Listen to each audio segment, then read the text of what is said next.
con el profesor Aldo Mascareña y su presentación, y luego el profesor Juan Carlos Esquivel.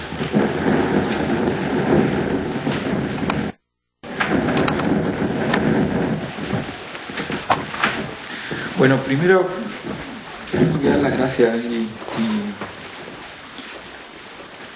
por estar acá, ¿no? Es para mí, como realmente les comentaba ya a los chicos que me invitaron de la Escuela de Antropología, que hace aproximadamente 15, 17 años que no venía a Valdivia, y hace 15, 17 años que probablemente tenía las ganas de volver a Valdivia, ¿no? Y no solo a Valdivia, que es una maravillosa ciudad, sino también a esta universidad que fue donde inicié mi trabajo y mi estudio. Entonces para mí es no solo se combinó una dimensión académica, que era precisamente esta de hablar, de discutir sobre el concepto de cultura con ustedes, con Juan Carlos, sino también una cuestión de carácter, diría yo, existencial, ¿no? En el sentido de volver al espacio donde por primera vez conocí de estos temas, y del cual, un espacio, quiero decir, del cual la Escuela de Antropología acá, de la cual estoy tremendamente agradecido y contento de haber estado acá, porque más allá de todo lo que uno puede pensar cuando está acá, es el espacio, ¿no?, en el cual uno se forma y se autoforma, ¿no?, en muchos sentidos, y esa es tremendamente una responsabilidad en muchos sentidos de uno mismo, ¿no?, quiero decir,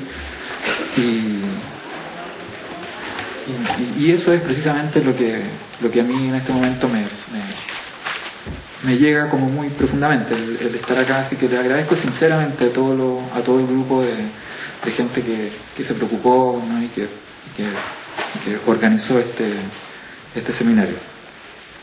Y decirles que también espero, algunos de ustedes estuvieron también en Santiago las últimas semanas en un encuentro que hubo.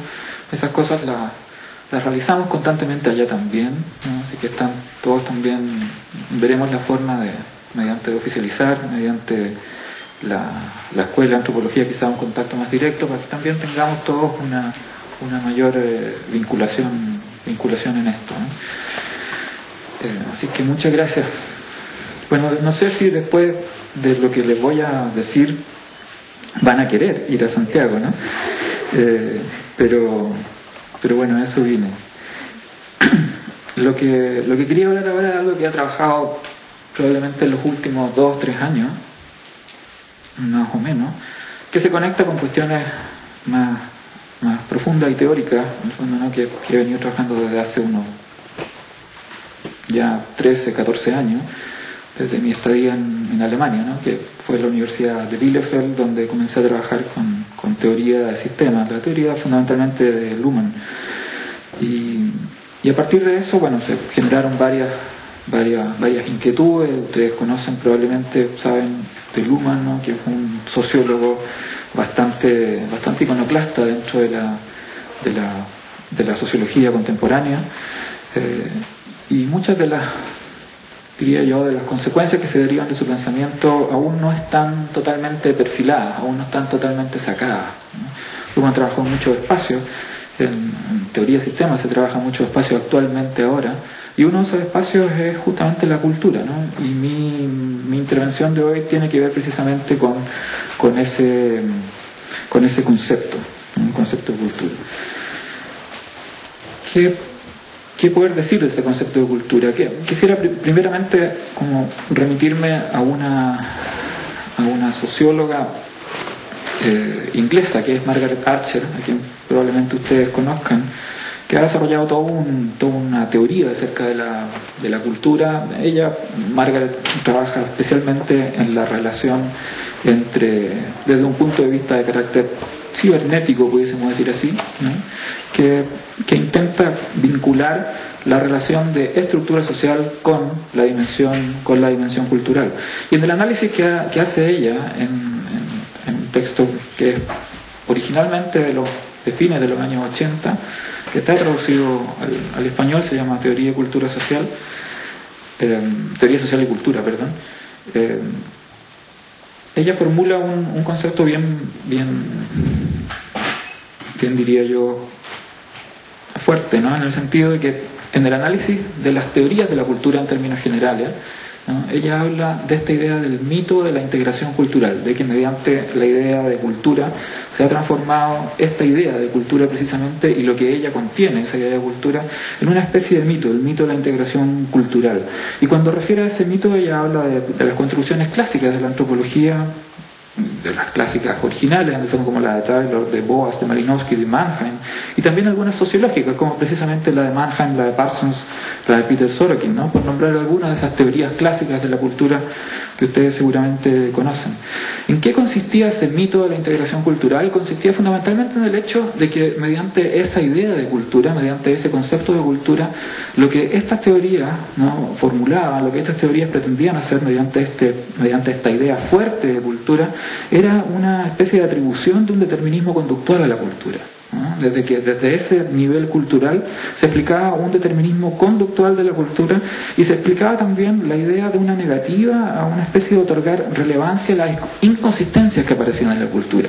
Si ustedes recuerdan probablemente las teorías parsonianas, las primeras teorías, la teoría del año 51 de Parsons, especialmente en el sistema social, aunque es distinta a la teoría del año 87 de Parsons en la estructura de la acción social y distinta también a la teoría del esquema ágil que partió en el año 53 en adelante aproximadamente, pero especialmente en esa teoría del año 1951 de Parsons aparece esta idea de conducta desviada, aparece esta idea de concepto de conducta desviada, o sea, un concepto que indica precisamente cómo, ¿no?, aquello que no puede ser explicado por una teoría culturalista, entonces se entiende como desviación, ¿no? Y se integra dentro de la teoría culturalista como precisamente desviación, como algo que es ajeno a la cultura precisamente, como algo que es contrario a la idea cultural, a la idea de integración cultural, en el fondo. Entonces, finalmente, esa idea del mito de la integración cultural tiene también la característica de que, o la hipótesis, digamos, de que la integración normativa y estructural de la sociedad dependía finalmente de esa armonización cultural, ¿no? Entonces, por eso se podía tratar aquello que no se integraba dentro de esta idea de cultura fuerte, ¿no?, dentro de esta idea de cultura que Parsons desarrolla en el año 1951 y que ustedes saben se conecta después con gente tan importante dentro de la antropología como Alfred Kroeber, ¿no?, y que desarrolla este concepto antropológico de cultura en aquellos años en el instituto en Norteamérica. Parsons tenía esta idea de esta especie de sociología como orientada al sistema social, de que la antropología se orientara al concepto de cultura y de que la psicología se orientara al sistema de personalidad, que eran los tres componentes sistémicos en el fondo, ¿no?, en la visualización de Parsons en aquellos años. A esa idea es precisamente la que la Margaret Archer denomina el mito de la integración cultural, en el fondo, ¿no?, que se construye en estas teorías clásicas de la cultura y que tienen repercusiones, diría yo, hasta la emergencia de los antropólogos postmodernos, ¿no?, dentro de la antropología, dentro del desarrollo de la teoría antropológica, obviamente hasta los antropólogos postmodernos, cuando ya se comienza a cuestionar precisamente esas formulaciones de una idea de integración por la vía culturalista o de una integración por la vía de un concepto omniabarcante y un concepto que entrega un determinismo conductual a las formas de acción, que entrega un determinismo conductual también a las acciones de las distintas personas en determinadas culturas. ¿Cuáles fueron las consecuencias de eso? ¿No? ¿Qué les permitió a estos desarrollos clásicos y desarrollos, diría yo también, de carácter más contemporáneo de las teorías de la cultura? Les permitió escribir unitariamente que la cultura es unitaria, ¿no? Les permitió, en segundo lugar, no construir ciertas visiones alternativas, porque el análisis cultural tenía un sentido bastante fuerte, más que un cierto sentido de completitud, ¿no? O sea, cuando conocíamos la cultura, entonces podíamos también definir cuál era la conducta desviada respecto de eso y decir que esos que eran conductas desviadas entonces se apartaban del sentido cultural, y también les permitió rechazar otras visiones, ¿no? Rechazar otras visiones porque las propias se encontraban bien integradas, ¿no? Lo que era bastante obvio si es que uno piensa en ese Parsons, que lo estoy tomando como modelo del año 1951 con su idea de las 5 variables pauta. Recuerdan ustedes que era el modelo de codificación de la integración cultural, como mediante las variables pautas, en el fondo, ¿no?, la cultura se transformaba por una parte en el sistema social en institucionalización y por otra parte como penetraba en las conciencias de cada uno de nosotros por la vía de la socialización, ¿no? Esos eran los dos grandes componentes por los cuales se realizaba, digámoslo así, el componente cultural por la vía de las variables pautas, ¿no? Esa Esos eran los dos grandes componentes por los cuales se realizaba, digamos así, el componente cultural por la vía de las variables pautas. En las teorías más contemporáneas, ¿no?, del concepto de cultura, y ahí nombro, por ejemplo, a Clifford Geertz, a Schneider, a James Clifford, a Renato Rosaldo, a Stuart Holt, ¿no?, dentro de los componentes de los estudios, perdón, de los analistas de los estudios culturales. Y a un profesor a quien admiro mucho también, a Jorge Larraín, ¿no?, que ha trabajado, que fue director del Departamento de Estudios Culturales en Birmingham cerca de 20 años, ¿no? Esas ideas, esos conceptos que Margaret Atwood calificaba como los componentes del mito de la integración cultural cambian, ¿no? ¿Y cambian en qué sentido? En el sentido de que ellos dicen, uno pudiese aventurar el siguiente análisis. En esas nuevas teorías de la cultura, teorías contemporáneas de la cultura, de estos autores que he nombrado, las culturas se sobreponen, dicen ellos, ¿no? Hay minoritarias y culturas mayoritarias, ¿no?, por decirlo así. Las últimas buscan reconocimiento también de los primeros. Recuerden ustedes el concepto de reconocimiento, de búsqueda, de lucha por reconocimiento que existe también en ese campo de los estudios culturales, pero que a pesar de esa sobreposición, ¿no?, y ahí hay algo problemático todavía, a mi parecer, siguen existiendo, comillas, diferencias culturales, ¿no? Y eso creo yo que es una de las cuestiones que a mí fundamentalmente me incomoda de esas nuevas teorías de la cultura, porque dicen que hay culturas que son mayoritarias, que hay culturas minoritarias que se sobreponen, que se interpenetran, ¿no? Son conceptos muy distintos a la idea donde ya se está reconociendo el concepto de inconsistencia entre distintos elementos culturales, que las últimas buscan este reconocimiento, pero que a pesar de eso, ¿no?, entonces, ¿no?, se sigue manteniendo una especie de diferencia cultural entre distintos elementos. Y a esto, parafraseando un poco a lo que Margaret Atwood señalaba respecto de las teorías originales, de las teorías clásicas de la cultura, que ella llamaba el mito de la integración cultural, a este nuevo tipo de teoría yo les llamaría algo así como el mito de la desintegración cultural integrada, ¿no?, porque reconocen que las culturas se van desintegrando, ¿no?, pero que a la vez, en el fondo, ¿no?, siguen existiendo, ¿no?, esas ciertas referencias que en última instancia igualmente nos estarían uniendo, ¿no?, el mito de la desintegración cultural integrada. Lo paradójico de esta cuestión, visualizándolo así ya en una perspectiva un poco apartada de los dos elementos, que es lo que les permite este mito de la desintegración cultural integrada a estas nuevas teorías de la cultura, les permite decir, nuevamente, muy similarmente al mito de la integración cultural original de las teorías clásicas, les permite decir unitariamente que la cultura ya no es unitaria, ¿no?, pero lo dicen unitariamente nuevamente, afirman que ciertas visiones alternativas fuera del concepto de cultura son incompletas porque la cultura todavía existe. Al respecto, una pequeña referencia a James Clifford, que es probablemente uno de los críticos más radicales, críticos, digamos así, entre comillas, del concepto de cultura. Él dice en parte de su libro Los dilemas de la cultura, me es difícil abandonar el concepto de cultura, ¿no? Me parece ser que a todos los antropólogos siempre nos ha sido terriblemente difícil y probablemente no haya ni por qué hacerlo en el fondo, ¿no? Solo hay que resituarlo en una determinada perspectiva, no hay que, digamos, se puede también.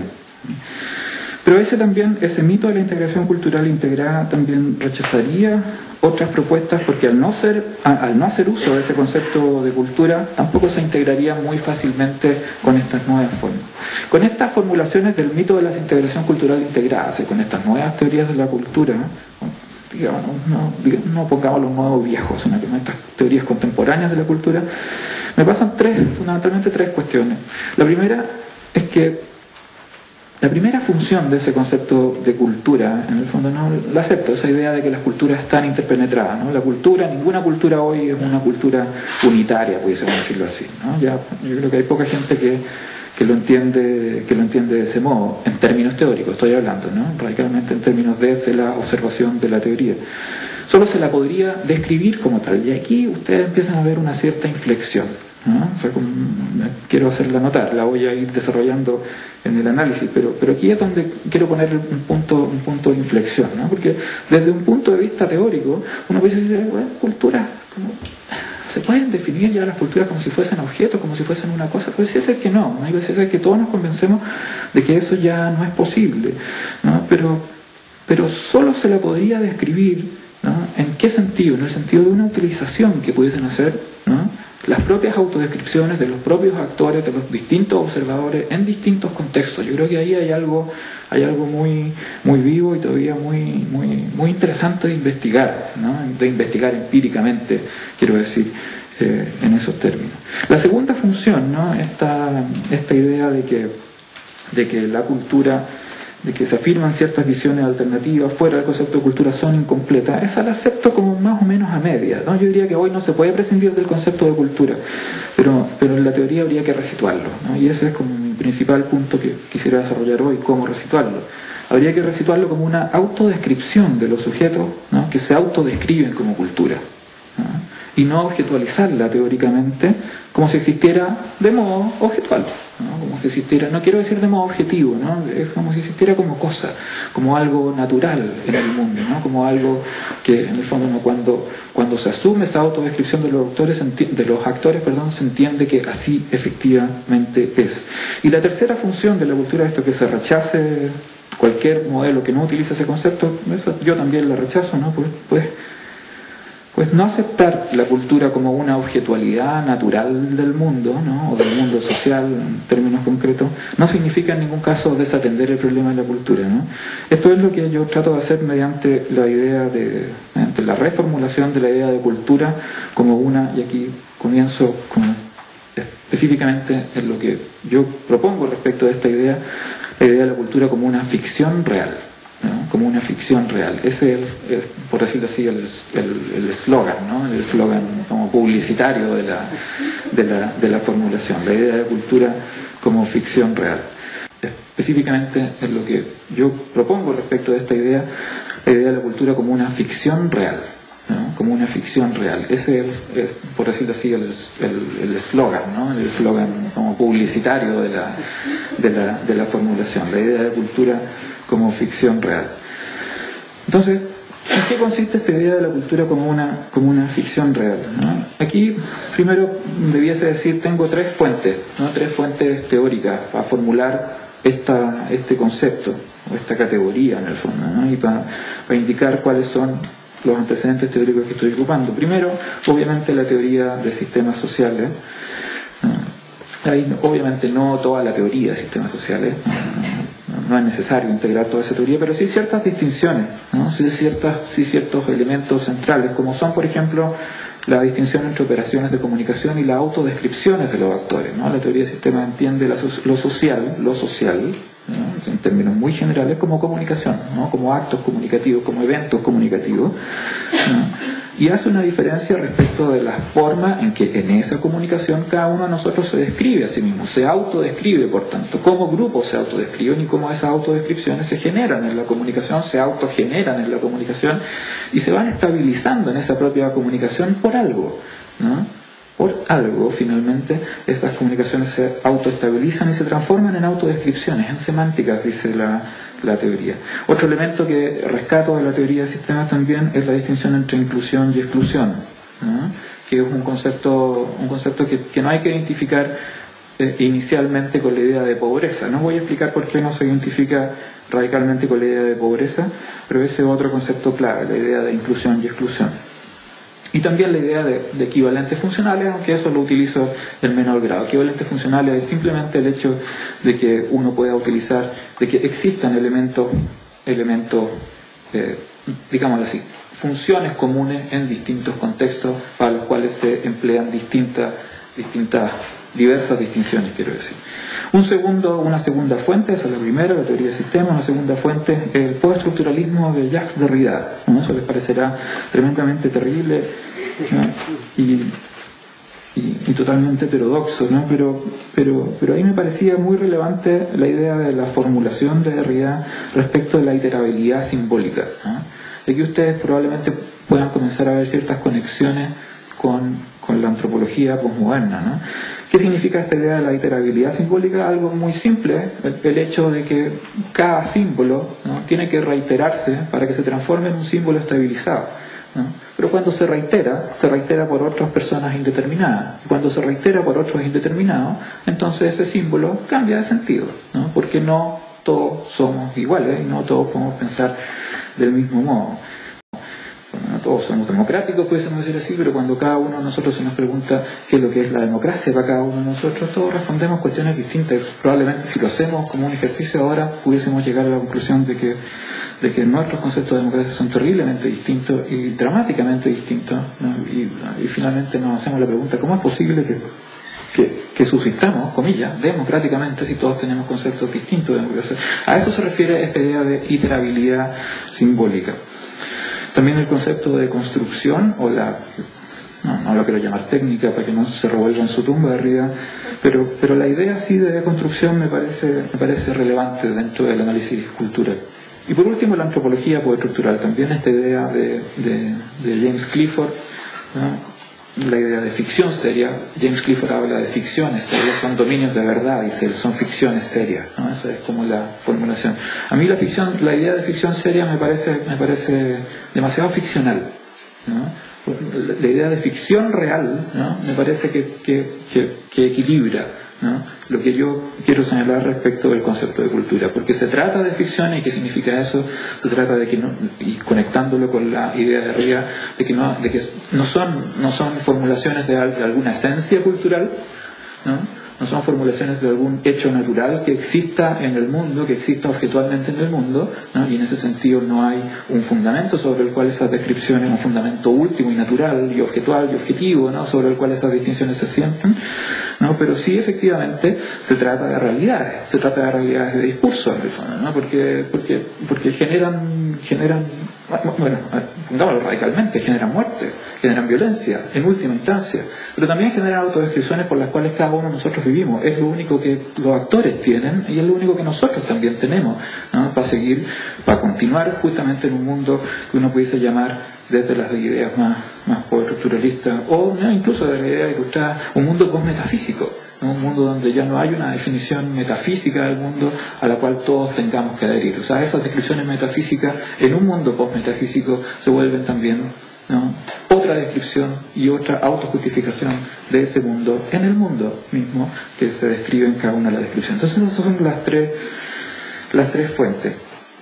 La idea de ficción. ¿Por qué es ficción? Porque es un dominio de verdad construido por la autodescripción de los actores, ¿no? Eso es un poco lo que he venido diciendo, ¿no? No acepta esta idea de ficción real, ¿no? El componente ficción de esta descripción de la cultura como ficción real, no acepta una naturalización de la cultura, ¿no? No acepta el hecho de decir, bueno, los chilenos son tanto, así como una especie de inventario de oficina pública, en el fondo, ¿no? Que uno puede decir como concretamente cuáles son las características que cada uno de nosotros nos unen como chilenos, en el fondo, ¿no? Finalmente. O sea, no se acepta esa naturalización de la cultura, por eso la idea de ficción rescata esa no naturalización. Los actores también se entienden y se describen a sí mismos de modo distinto en distintos contextos, en el fondo, ¿no? O sea, la cultura en ese sentido, la descripción cultural en ese sentido no es una descripción de representaciones constantes o trascendentales. La idea de ficción rescata ese elemento de que no hay una trascendentalidad en la autodescripción cultural, de que se puede formular en el discurso como algo trascendental, como algo único. Eso es cierto, ¿no? Y eso existe, y probablemente eso requiera la descripción cultural, ¿no? Autoentenderse a sí misma como natural, ¿no? Como propia, como lo definitorio de cada uno de nosotros, como lo definitorio de los chilenos, como lo definitorio de los latinoamericanos, como lo definitorio de los mapuches, ¿no? Pero se puede formular esencialmente en ese sentido, ¿no? La pregunta es, en un mundo de observadores, de múltiples observadores, si algo así puede llegar a ser también recogido por la teoría y entendido por la teoría precisamente en esos términos. Pero también la descripción no es solo ficcional, sino que además es real, ¿no? ¿Y en qué consiste eso? En que la autodescripción cultural otorga sentido a la vivencia y a las acciones de cada uno de nosotros, en situaciones específicas y en momentos determinados, ¿no? Es lo que nos permite justamente avanzar, es lo que nos permite decir lo que, comillas, somos, ¿no?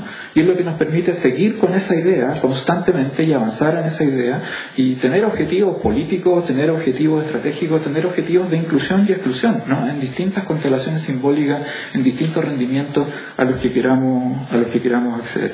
Permite en ese sentido esta idea de la cultura como ficción real establecer un vínculo entre los individuos y las estructuras sociales por medio de las autodescripciones de cada uno de nosotros, ¿no?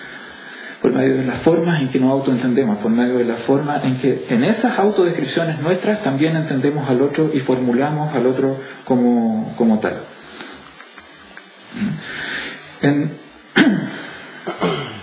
¿En qué ya llevo hablando como media hora ya? ¿Cuánto me queda? Como 10 minutos, qué terrible. Ya, perfecto. A ver, ya, algunas cosas ya las dejo de lado. Entonces, y después, como obviamente lo podemos discutir. Esta idea de cultura como ficción real se apoya entonces en una distinción de observación de primer y segundo orden, ¿no? Ese es un elemento que yo rescato desde el concepto de Luhmann, ¿no? ¿Qué significa esta cuestión de la observación de primer y segundo orden? Significa que uno como observador en el mundo, mediante su propia descripción cultural, indica cómo el mundo es, y no tiene duda de eso, y no tiene que tener duda de eso, ¿no? Pero mediante una idea de observación de segundo orden. ¿Qué quiero decir con eso? Quiero decir que yo observo observación y cada uno de nosotros anda observando observaciones por todo el mundo. Nosotros como antropólogos nos estamos constantemente preguntándonos acerca de cuáles son las descripciones mediante las cuales otros se autodescriben como cultura, y vemos que hay una iterabilidad, hay una contingencia alta, ¿no?, de autodescripciones culturales, ¿no?, respecto de las cuales nosotros no podemos saber cuál de ellas es cierta, y precisamente es el hecho de que existan tantas, en el fondo, ¿no?, ya debiese ser un indicador de su no naturalidad, ¿no?, de su no radicalidad, de su no objetualidad, ¿no?, y de que la cultura tiene esa función autodescriptiva y una función orientada precisamente a esos esfuerzos de inclusión o exclusión. Quiero formular una primera descripción del mecanismo por el cual esa cultura se crea, porque en el fondo esa idea de cultura se crea, porque en el fondo la pregunta, si ya no existe un fundamento, si ya no hay una esencia última respecto de la cual podemos estar seguros de en qué consiste para cada uno esa idea cultural, entonces la pregunta ya no tiene que ser qué es la cultura, ¿no? Porque cuando cuando formulamos por ese tipo de formulación, a lo que estamos llegando finalmente es a la descripción del inventario, ¿no? La cultura es 1, 2, 3, 4, 5, 6, ¿no? Y lo formulamos en términos, y podemos conocer la cultura mapuche, ¿no?, mediante una descripción, mediante un catálogo, en el fondo, ¿no?, largo de elementos respecto de los cuales esa caracterizaría esa cultura mapuche, sino que lo que hay que preguntarse es, diría yo, desde esta perspectiva, ¿cómo es que los observadores, los actores, en el fondo, ¿no?, se llegan a describir mediante un determinado concepto de cultura, ¿no? ¿Qué es lo que indica eso? Indica el paso de una perspectiva ontológica de la cultura a una perspectiva morfológica o morfogenética de la cultura, ¿no? ¿Qué quiere decir? Morfogenética quiere decir simplemente el mecanismo social, mediante el cual, ¿no?, la descripción cultural se genera en la sociedad, ¿no?, o en un determinado grupo de actores, ¿no? O sea, en la sociedad es un concepto demasiado general, pero en un determinado grupo de actores, ¿no? ¿Cómo es que los distintos actores llegan a autocomprenderse mediante un concepto de cultura, ¿no? Se fijan ustedes que la formulación, en esa idea uno pudiese rescatar el concepto de antropología reflexiva, es decir, ya, bien, ¿no?, perspectiva ontológica, ¿cómo es? Perspectiva morfológica o morfogenética, en el fondo, ¿no? Digamos, ya, a ver, veamos, ¿no?, cómo es que este grupo se llega a describir mediante este concepto de cultura. Y en ese sentido, una primera formulación, ¿no? ¿Qué quisiera decir con esa primera formulación? Respecto de esta pregunta básica, originaria, ¿no? ¿Cómo es que los observadores se llegan a describir mediante ese concepto de cultura? Esta idea de cultura, en el fondo, no sería entonces una especie de nombre genérico, un nombre genérico con el que los observadores designan un modo en el que aspiran a ser percibidos por otros en un determinado contexto, ¿no?, y en el que también uno pudiese incluir, se autodescriben a sí mismos, obviamente.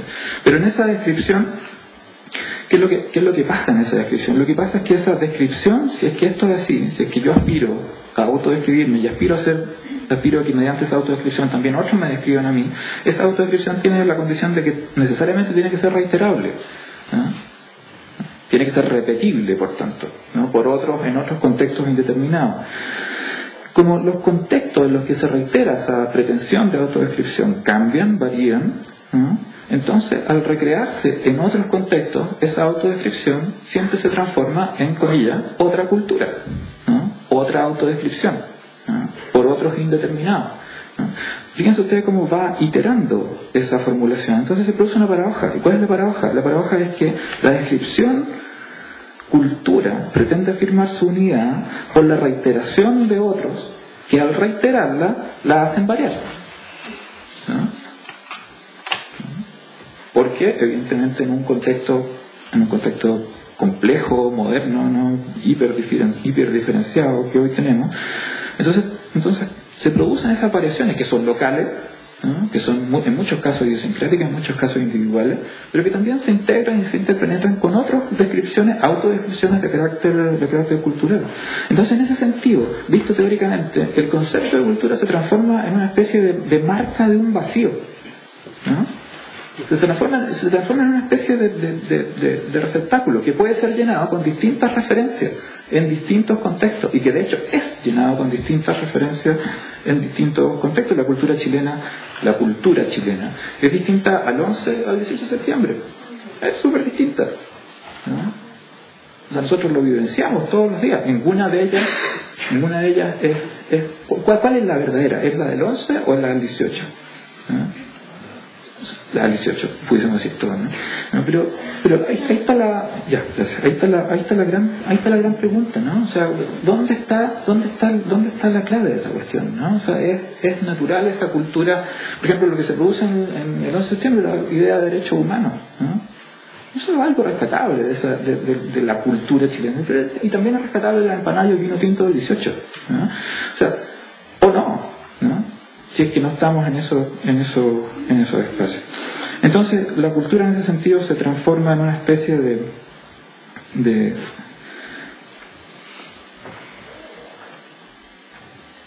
descripción cultural, ¿no? De autodescripción cultural, que adquiere una especie de posicionamiento, quisiera decir estratégico, ¿no? Al que se le tiene que atribuir estabilidad, para que la pretensión, ¿no? de esa misma cultura no se vuelva contingente, ¿no? O sea, para que en el fondo, ¿no?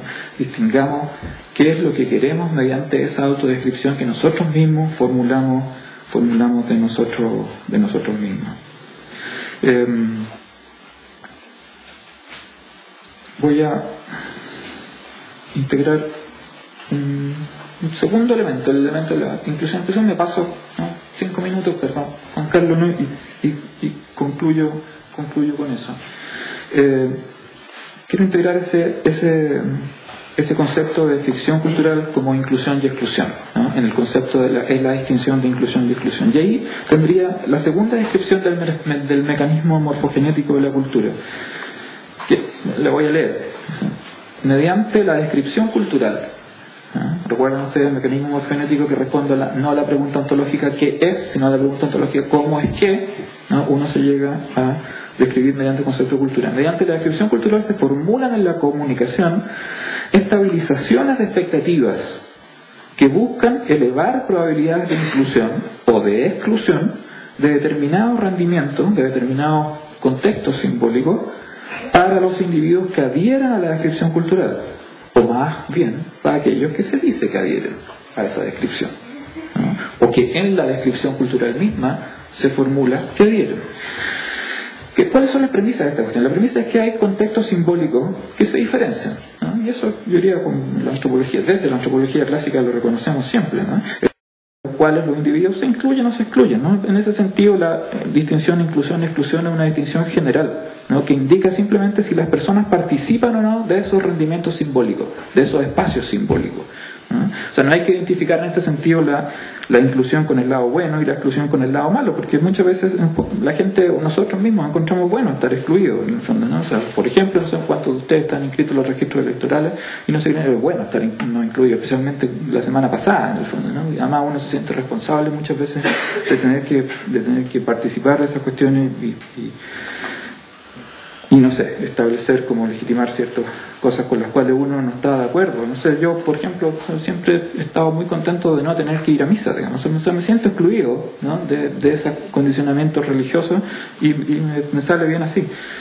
O sea, ¿qué quiero decir con eso? Simplemente que no identifiquemos inclusión y exclusión con algo bueno o malo, ¿no? O sea, muchas veces la exclusión significa también algo bueno. Claramente, cuando uno identifica pobreza, la pobreza es una acumulación de exclusiones, ¿no? Es una acumulación de exclusiones que que supone discriminación, que supone en el fondo una pobreza misma en términos materiales y económicos y que redunda en una múltiple exclusión.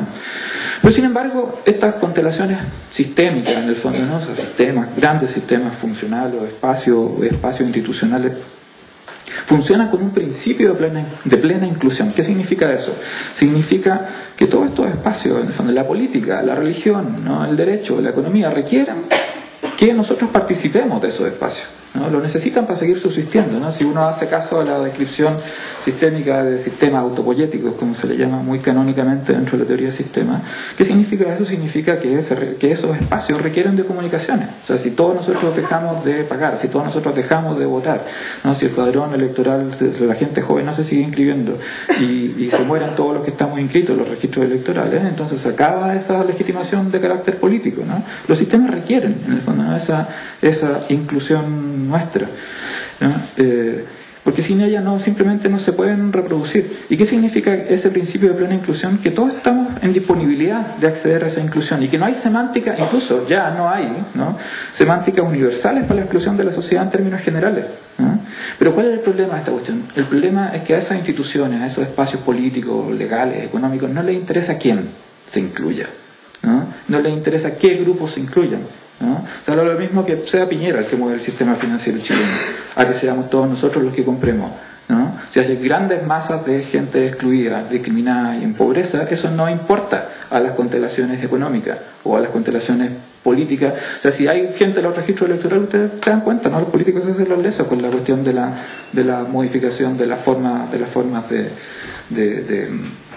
los registros electorales, de la modificación del sistema electoral binominal, por ejemplo, ¿no? Precisamente porque todavía sirve, ¿no? Todavía, comillas, sirve en el fondo, ¿no? Y el sistema puede seguirse reproduciendo de eso. Entonces, al sistema no le interesa quién se incluye, ¿no? Pero sí nos interesa a nosotros, sí les interesa a los actores, ¿no? Sí les interesa a los individuos, ¿no? Y ahí es donde yo encuentro, ahí es donde yo veo, en el fondo, ¿no? una de los grandes rendimientos de la autodescripción cultural, ¿no? Porque permite precisamente, ¿no? condensar expectativas de inclusión, ¿no? Expectativas de inclusión y de exclusión, obviamente, en el fondo, ¿no? Permite condensar, permite adensar esas expectativas en esos espacios, ¿no? Porque a esos espacios indefinidos no les interesa quién se incluya, entonces, ¿no? A mí, que soy un actor, a mí, que soy un individuo, sí me interesa, ¿no? Y logro formular una descripción de carácter cultural que me motive y que motive a otros también a esa introducción en esos espacios, ¿no? Y eso requiere la estabilización de la descripción cultural, ¿no? Requiere que esa cultura se, comillas, naturalice, ¿no? Que se transforme en una cuestión naturalizada, ¿no? El problema está en cuando nosotros, como observadores teóricos, la entendemos también como naturalizada y como si fuese un espacio y no la observamos en cuál es el mecanismo morfogenético que está detrás por el cual esa cuestión se produce, cómo es que los observadores llegan a entenderse mediante un concepto de cultura, ¿no? Esa es como la formulación que está de fondo, ¿no? Y en ese caso, y termino al tiro, la descripción cultural se designa como ineludible la inclusión o la exclusión, en el fondo, ¿no? Con el fin de mantener lo que ella misma señala como necesario mantener. O sea, es un círculo, en el fondo, ¿no? Y con ello la descripción cultural se hace necesaria a sí misma, se transforma en una especie de nivel inviolable, ¿no? El que, al ser cuestionado, se reacciona enfáticamente reafirmando la neutralización de la cultura o violentamente para defender o afirmar la descripción cultural, ¿no? Ahí hay probablemente mucho de la explicación respecto de, no sé si explicación, pero mucho en el fondo, ¿no? Del mecanismo por el cual se producen, siempre cuando, como un profesor que ustedes conocen muy bien, Miguel Chávez, tiene una formulación muy bonita, dice, ¿no? Cuando se toma la cultura siempre se saca la pistola, ¿no? Dice él. ¿Y qué significa eso? Significa que detrás de eso, en esa autodescripción cultural, hay un nivel inviolable, ¿no? un nivel propio, nuestro en el fondo, ¿no? al cual no podemos renunciar, porque si renunciamos a eso, también renunciamos a nuestras propias expectativas y nuestras propias formulaciones y autojustificaciones de inclusión en contextos generales sociales, ¿no? Me quedan algunas formulaciones, pero podemos dejarlas para después. Muchas gracias.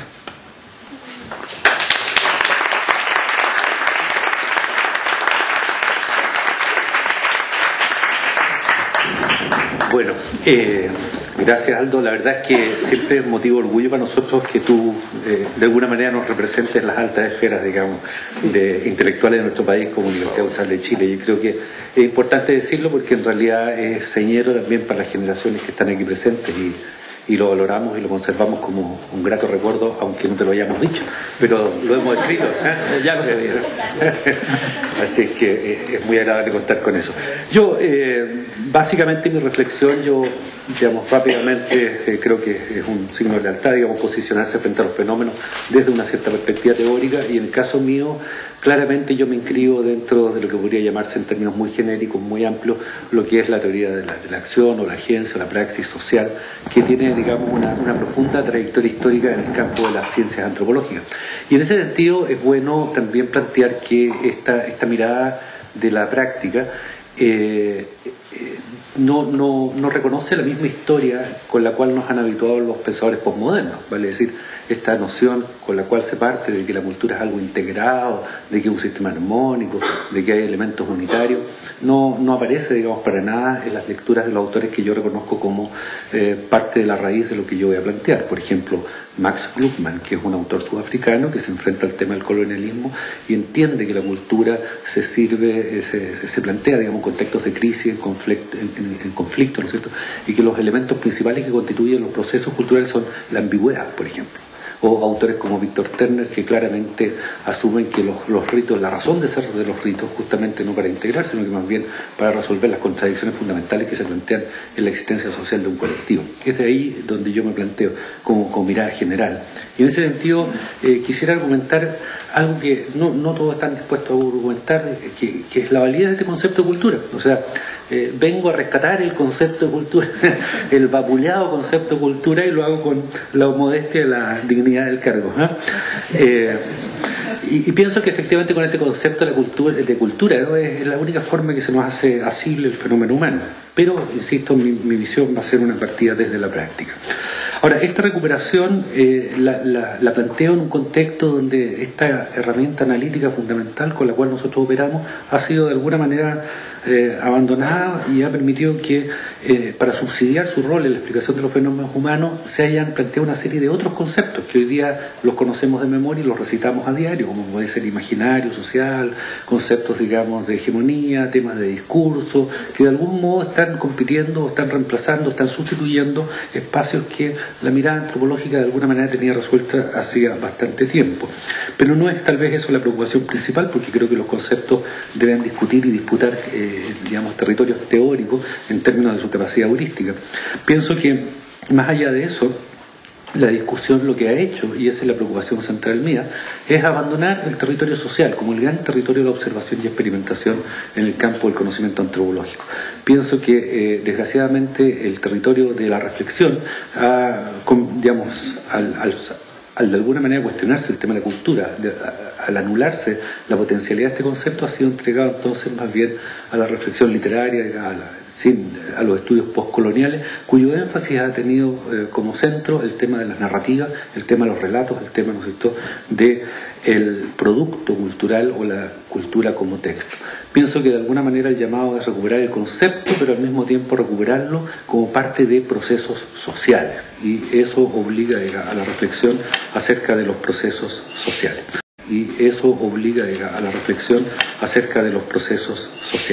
Ahora, nos enseñaron los autores que hemos mencionado, muchos otros, que la forma de considerar la cultura no es a través, por supuesto, y en eso coincidimos plenamente con Aldo, de esta visión como ontologizada de la cultura como algo que existe per se, sino que más bien como expresión y elicitaciones, ¿no?, que se producen en contextos de conflicto, en contextos de escenas donde los actores se ven forzados por las circunstancias a hacer patente y a hacer presente cuáles son las orientaciones generales de vida que ellos tienen. Es un poco lo que, por ejemplo, Buenaventura dos Santos nos plantea cuando habla de los sistemas de legalidad que existen en la favela, donde claramente no hay formulario, no hay un código, no hay ninguna de esas cosas. Lo que hay son actores que están disputando espacios de cierto privilegio o desprivilegio en un contexto social, y al hacerlo invocan normativas que son producto de la interpretación que ellos hacen de las circunstancias en las cuales están viviendo y se posicionan frente a esas circunstancias.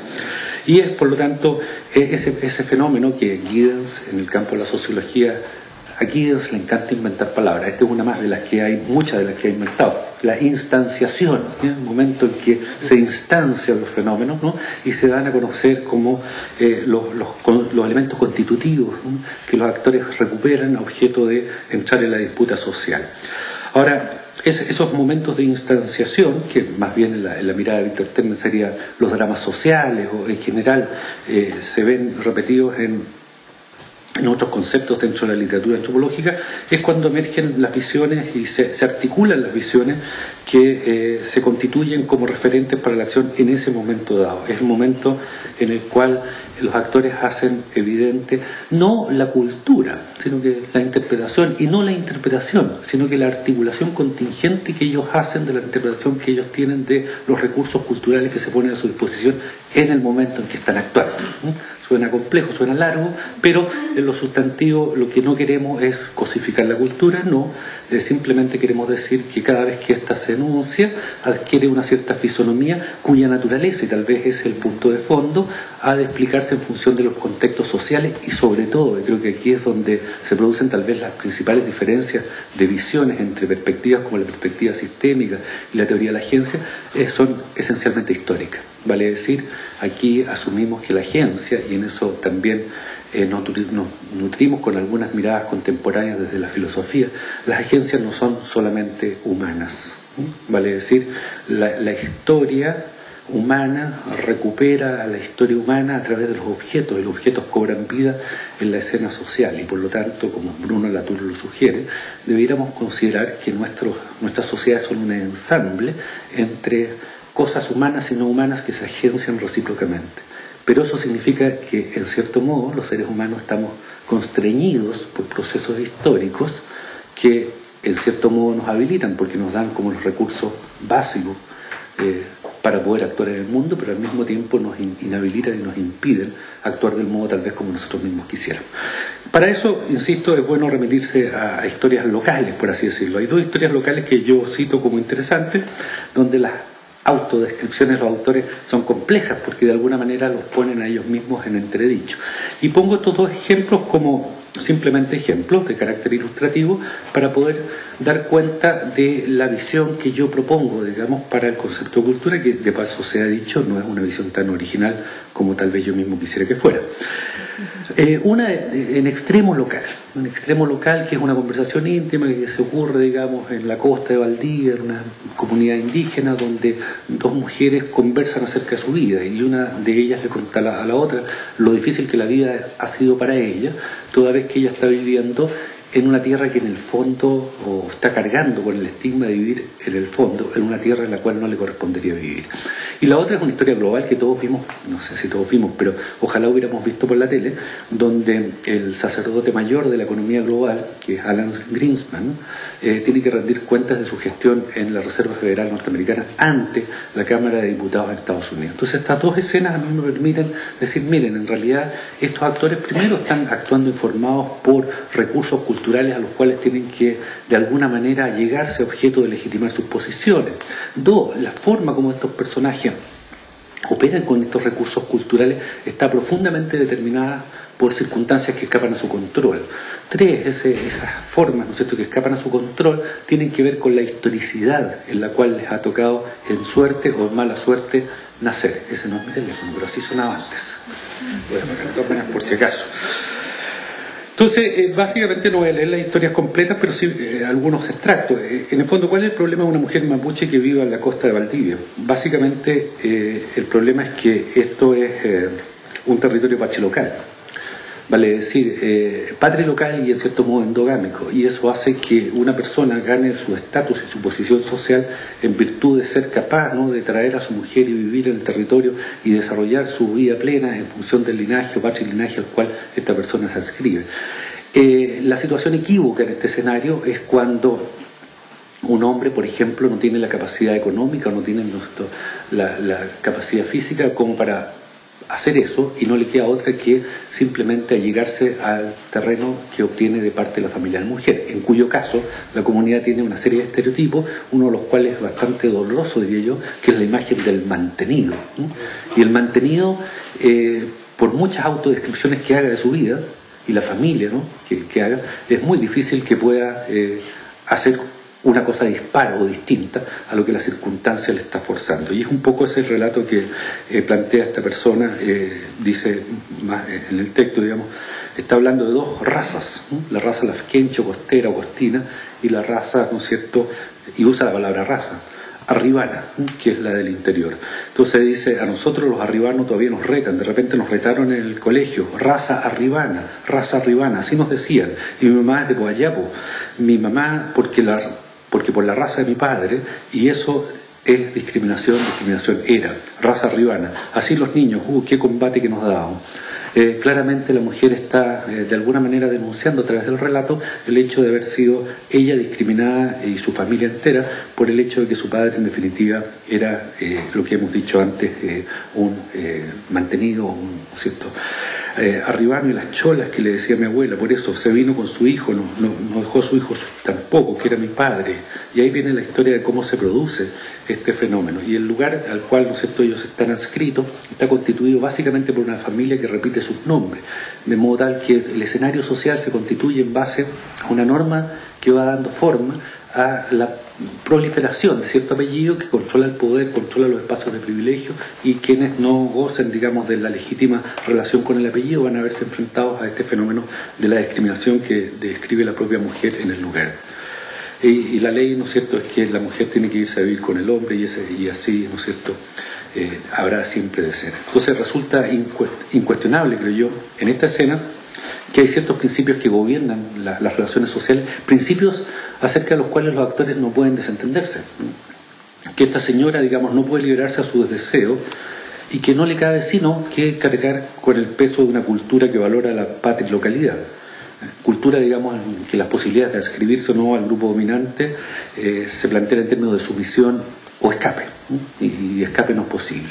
Yo siempre los coloco a mis estudiantes, y aquí hay varios de ellos, se van a aburrir por lo mismo, el ejemplo que hay seres humanos que por razón de su condición física están de alguna manera marginados de la cancha social, querámoslo o no. Y pongo siempre, para no tener el problema de otro tipo, el problema de los albinos. Los albinos son personas que categorialmente están considerados contaminantes en nuestra sociedad, e independientemente de lo que ellos puedan o no hacer, van a estar de alguna manera mediados por un control que es ajeno y que emana de la cultura entendida como recursos que están puestos, digamos, al servicio de la escena social. La otra escena que a mí me pareció altamente relevante porque para este ejercicio, porque se da en la gran esfera, porque está cubierta por el New York Times, está cubierta por Al Jazeera, está cubierta por The Times Online, o sea, órganos como globales que están mirando la escena social, es cuando nuestro distinguido Alan Greenspan se enfrenta al Congreso de los Estados Unidos de Norteamérica y es interrogado por un señor que se llama Henry Waxman, que es representante del 30º Distrito Electoral de California y quien preside el Comité de Fiscalización. Entonces el Comité de Fiscalización le va a preguntar a Greenspan, oye, ¿pero qué está pasando aquí? La catástrofe, esto ocurrió el 22 de octubre, o sea, hace poquito tiempo atrás nomás, y lo que pregunta textualmente este señor Waxman es lo siguiente. Le pregunta, la pregunta es que si tú tienes o has tenido una ideología, y tal como tú lo has dicho, esta ideología te ha hecho pensar que el mercado libre y competitivo es básicamente la orientación que hay que seguir. Tú has dicho, yo tengo una ideología y creo que es justamente el mercado libre, competitivo, por lejos la forma de organizar las economías. O sea, hay una creencia aquí sustantiva que él reconoce, es parte, y aquí es la frase que yo encuentro que hay que rescatarla, porque en realidad también la hemos abandonado, así como hemos abandonado el concepto de cultura. La palabra ideología, ¿no? Dije Friedman simplemente por proximidad semántica.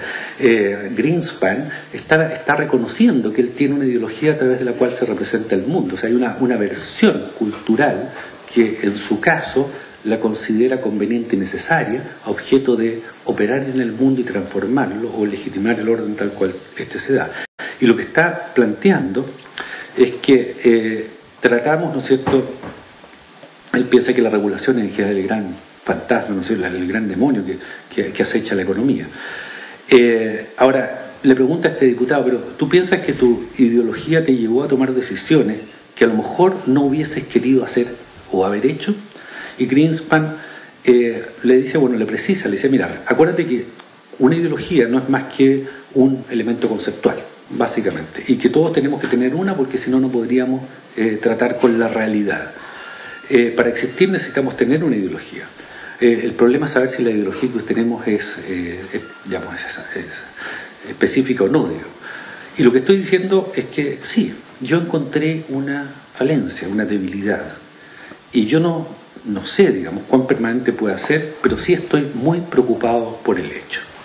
O sea que has encontrado, le dice este diputado, o sea que has encontrado una debilidad, una falencia en la realidad. No, más bien una falencia, le contesta al otro, en el modelo que yo percibí en términos del funcionamiento crítico de las estructuras que definen cómo el mundo funciona.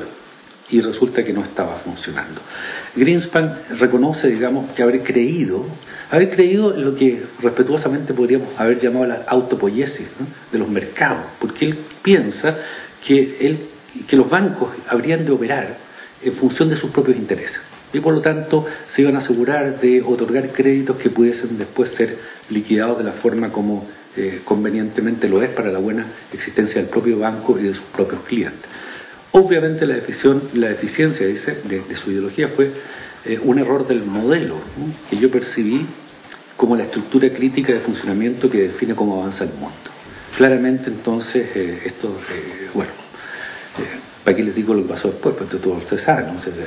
La intervención radical en la estructura financiera del mundo llevó no solamente a Estados Unidos, sino que a la Comunidad Económica Europea a participar, a ser agentes en los procesos económicos para salvar los procesos económicos.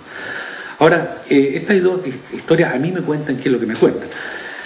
Primero, independientemente de un observador en particular, estos eventos han sido vividos por personas, ¿no?, motivadas, intencionadas por, sigo o no a Giddens, perpetradores de la realidad, y han sido testificados, vistos y discutidos por observadores, algunos de primer orden.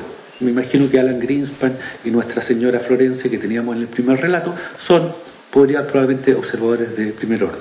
Observadores de segundo orden habían hartos. Yo creo que efectivamente habían probablemente una gran cantidad, para el caso de Greenspan, una gran cantidad de analistas políticos y económicos que estaban, de alguna manera, a Greenspan siempre le miraban cómo hablaba, nunca le miraban qué decía, porque en realidad lo que él decía lo decía a través del cómo lo decía, y esa era la única forma de predecir el comportamiento de la banca, ¿no? Y probablemente habrían algunos observadores hasta de tercer u n orden, entendiendo que el observador del tercero o n orden es aquel que observa al observador observándose así en la observación. La tortuga, digamos, puede subirse sobre muchas otras tortugas. Segundo, los sistemas, y yo creo que esta es la apuesta fundamental que tal vez me diferencia a mí, por lo menos mi percepción o mi teoría de lo que es la teoría de sistemas, es que no se regulan solos. Reclaman personas que los instancien, que los enuncien, que los evidencien. Las culturas arqueológicas incluso, que hasta el momento en que están bajo el suelo, no se las puede describir como culturas o como sistemas. Como toda cultura, cobra vida solo cuando una arqueóloga da con ella y las bosqueja a través de un relato. En ese momento se constituye, se configura, se instancia de una cierta manera. Tercero, creo que es importante señalar a partir de los dos ejemplos que los sistemas, no obstante todo lo anterior, regulan bastante. No es mucho el espacio que nuestra amiga señora Florencia tiene para obrar en el mundo. Lo hace o el mundo deja de ser para ella. Alan Greenspan quiere obrar de un modo diverso, pero las circunstancias le juegan una mala pasada. Es decir, igual hay un elemento de control que está presente en el sistema y que nadie podría negar que así ocurra. Cuarto, que cuando las condiciones lo permiten, cabe a las personas o transformar las condiciones de operación del sistema o acatar tales condiciones con un sinnúmero de variantes intermedias. Llegó el momento, digamos, ya no de Greenspan, sino que del representante Waxman, que por fin puede cobrarle la palabra al Federal Reserve, y doña Florencia en realidad le cabe poco, además de poder compartir su amargura con una interlocutora que va a servirle, digamos, de paño de lágrimas. Quinto, que bajo todas estas circunstancias Los sistemas operan sobre la base de una combinación de condiciones materiales mediadas por significados generados por seres humanos para fines humanos y con resultados humanos y no humanos. El sistema jamás, digamos, puede desligarse de las condiciones materiales en las cuales éste se produce. De la misma manera, las representaciones que los actores nos hacemos de la realidad, las autoimágenes, la autopercepción o la autodescripción, es algo que no puede desentrañarse, por ejemplo, de los procesos neurológicos básicos. Y a la percepción, en términos de desarrollo del sistema nervioso central, le antecede lo que es el monitoreo. Los bebés, digamos, antes de constituir percepción, tienen un sistema de monitoreo neurológico y les permite rápidamente retroalimentar su acción de modo tal que puedan distinguir, por ejemplo, seres animados de seres no animados. Entonces, hay como infraestructuras a nivel físico, material, de cosas en el mundo, y hay infraestructuras neurológicas que de alguna manera están determinando la posibilidad siquiera de que los sistemas operen. Sexto, los significados que están en la cancha social tienen no solo un valor referencial, evocativo o trascendente, que es como habitualmente se los mira, sino que también, y obviamente, y esto tal vez es lo más frecuente que ocurre en la conducta social, tienen un valor instrumental y pueden describirse entonces estos significados como sea religiosos, científicos, ideológicos, míticos, etc. Ahora, las descripciones que se hagan de los hechos tienen también un peso relativo diferencial. Y en este sentido yo quiero, digamos, ser claro. Yo puedo observar el fenómeno y describirlo como lo he hecho para ustedes, pero no me cabe la menor duda que esta descripción vale nada si la comparamos con las descripciones que hacen los órganos de prensa que yo mencioné, sea el New York Times o sea Al Jazeera. Asumir, digamos, que una observación, aunque sea de segundo orden, sea equivalente a otra, importa, desde mi punto de vista, negar la historicidad en la que las observaciones se asientan. O sea, claramente hay observaciones que tienen la capacidad de ser impositivas y de regular el mundo a las cuales ellas se aplican, y hay otras que se tienen que de algún modo adecuar a las anteriores. El concepto clave en este sentido es el concepto de la posicionalidad, de la cual Víctor Turner dio cuenta originalmente en la selva de los símbolos. Es decir, claramente la productividad social, la influencia, etcétera, está relacionada con la capacidad que tengamos de posicionarnos en determinados lugares del mundo. Pero esta no es una capacidad propia de cada uno de nosotros, sino que es una capacidad que está dada por una historicidad a la cual nosotros llegamos a una conversación que está en curso y usamos palabras que nos son ajenas y de alguna manera mediamos en procesos sobre los cuales tenemos controles parciales. Por lo tanto, la posicionalidad está determinando nuestro umbral de acción, y ese umbral está restringido a las circunstancias en las cuales nos ha tocado, en suerte o en mala suerte, nacer. Recapitulando en lo que hemos dicho hasta aquí, lo que tenemos, ¿no es cierto?, un conglomerado de circunstancias, o sea, una imagen más conglomeral de lo que es la cultura o los recursos que están puestos a disposición de los actores y las circunstancias sociales, que ameritan algún grado de reflexión. En lo sustantivo, mi argumento es que la comprensión de tales circunstancias se enriquece con la mirada antropológica. Al decir esto, procuro retrotraer entonces la discusión a dos conceptos claves. Uno que es el concepto de cultura y otro que es el concepto de comportamiento, práctica, agencia o conducta, o como mejor nos convenga describirlo o usarlo. ¿Cuántos minutos tengo, distinguido? 7 minutos. 7 minutos, ya. Vamos a avanzar entonces un poquito en el concepto de cultura. La verdad es que, y por ahí lo cita Aldo, esta es una discusión muy antigua. Efectivamente, el concepto de cultura tiene dos grandes propiedades que son contradictorias entre sí, que demuestran su pertinaz existencia hasta nuestros días. Es un concepto absolutamente ambiguo, eso no cabe bajo ningún punto de vista discusión alguna. Estos señores Kreber y Clark recopilaron algo así como 150 definiciones distintas, y eso que corría el año 1953, por ahí.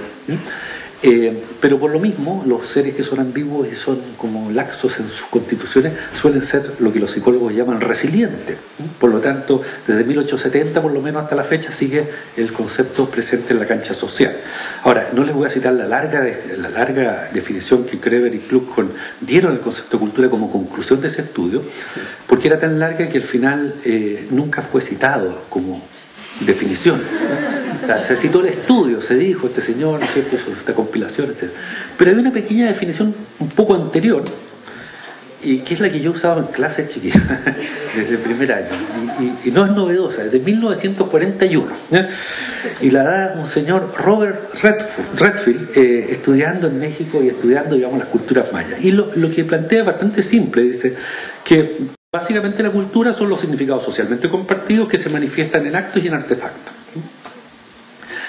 La verdad es que esa definición no dice que las culturas sean unitarias, esa definición no dice, digamos, que las culturas estén integradas o no, esa definición no dice nada de todo lo anterior, sino que simplemente es un instrumento conceptual que permite decir, cuando hay una circunstancia humana y social, hay un conjunto de significados que se movilizan en un entramado de cosas, objetos materiales y de conductas humanas.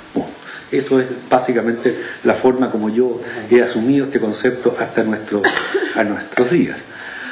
Ahora, obviamente, y estaría completamente de acuerdo en señalar que una definición como esa es bastante ambigua y no nos permite, digamos, efectivamente alcanzar un nivel de especificidad en la discriminación de los fenómenos que nos interesan. Sin embargo, pienso yo que en lo medular la definición conserva condiciones que son insoslayables para dar cuenta de la condición humana. Y ahí yo coloco los temas de sociedad, proceso social, historia, ¿no es cierto?, significado, artefactualidad y acción. Y esto de alguna manera estaba ya reiterado, me estoy poniendo repetitivo con el maestro, que se cumplen 100 años de su nacimiento, no se muere todavía, ¿eh? Entonces el maestro decía que al afirmar la naturaleza simbólica de su objeto, ¿no?, la antropología social no se separa de los realia, no se separa de la realidad. ¿Cómo podría hacerlo?, se pregunta don Claude Lévi-Strauss, puesto que aún el arte, donde todo es signo, utiliza mediaciones materiales. No se pueden estudiar dioses ignorando sus imágenes, ritos, sin analizar los objetos y las sustancias que el oficiante fabrica o manipula, reglas sociales independientemente de las cosas que les corresponden. La antropología no se encierra en una fracción del dominio de la etnología, no separa cultura material y cultura espiritual. O sea, claramente aquí hay una vocación antropología muy antigua en términos de reconocer que esta trilogía de significados, cosas, ¿no es cierto?, y conducta está presente en la interpretación que podemos hacer de los hechos sociales, y que separarnos de una de ellas de alguna manera traiciona, por así decirlo, el espíritu de la encuesta antropológica. Por lo menos así se desprende la lectura de Lévi-Strauss. Ahora, la tarea entonces es que nuestra tarea entonces, y ahí comparto plenamente lo que señalaba Aldo, no es describir la cultura como una cosa, si la cultura no existe como que existe un papagayo, no es eso. A lo que nosotros nos enfrentamos normalmente, justamente, es a estas configuraciones emergentes. Y la tarea que se nos entrega y se nos impone como estudioso de la cultura es entender esta configuración emergente, que voy a usar dos conceptos clásicos que a algunos tal vez no les gusta mucho, pero que son un poco arcaicos, que son una dimensión paradigmática, o sea, las cosas son de una manera que eventualmente podrían haber sido otra, y que de hecho en la cancha social la configuración compite con muchas otras configuraciones. Yo me acuerdo, porque soy mucho más viejo que Donaldo, cuando se producen las tomas de terreno, además estábamos hablando de tomas de terreno hace un momento atrás, estaba la bandera chilena siempre en las tomas de terreno. La bandera chilena obviamente era vista en forma muy contradictoria por los ocupantes ilegales de un terreno eriazo, y eriazo es una palabra también que habría que discutir, los ocupantes de un terreno, y los carabineros, que por otro lado también tenían otro concepto de la bandera, y sin embargo, como diría Ternés, convivían probablemente mirando el partido de Chile contra Argentina en forma bastante convivencial. O sea, claramente ahí eso no nos debería llamar la atención, pero sí nos debería llamar la atención que efectivamente dentro de una cadena más bien paradigmática hay ciertas versiones, ciertas narraciones que cobran nuestro espacio y le quitan espacios a otras, y simultáneamente en el momento que se está diciendo, qué sé yo, se está hablando de los derechos humanos, también se está pensando en el orden, por ejemplo, y esas dos visiones están presentes en la vida social nuestra como parte del escenario paradigmático en el cual nos enfrentamos. Y lo segundo, que estas son cadenas sintagmáticas, es decir, vale decir, el que se invoque, por ejemplo, y yo siempre uso ese ejemplo con bastante frecuencia en mis clases, el rodeo, ¿no? Me parece que es una figura espectacular de cómo se establece el dominio, la sociedad chilena, cómo se simboliza el dominio en términos de asumir las clases gobernantes, el rostro y el perfil, ¿no es cierto?, y el atuendo de la clase dominada, y de esa manera buscar legitimación social. Ahora, el rodeo tiene una historia larga en la historia chilena, y tiene que ver con la propiedad, e incluso tiene que ver con una suerte de protoescritura, que es cuando el Cabildo de Santiago convoca, digamos, a los grandes estancieros a mostrar sus ganados y a identificarlos en la plaza pública. Entonces, claramente la metáfora o la cultura no surge de la invención particular de algún sujeto situado hoy día en las circunstancias actuales presentes, sino que responde a esa trayectoria, digamos, histórica. Y en ese sentido, lo que a nosotros nos interesa más que nada es tratar de ver cómo estas configuraciones están jugando un papel en la arena social, cómo las configuraciones que se van constituyendo en la arena social están de alguna manera respondiendo a los intereses, a las intenciones, al contexto, a la historicidad, a las manipulaciones, a las tergiversaciones que los distintos actores hacen para dar cuenta de lo que allí ocurre. Bien, me acaban de señalar que se me acabó mi tiempo, déjenme ver si... No, aplaudan.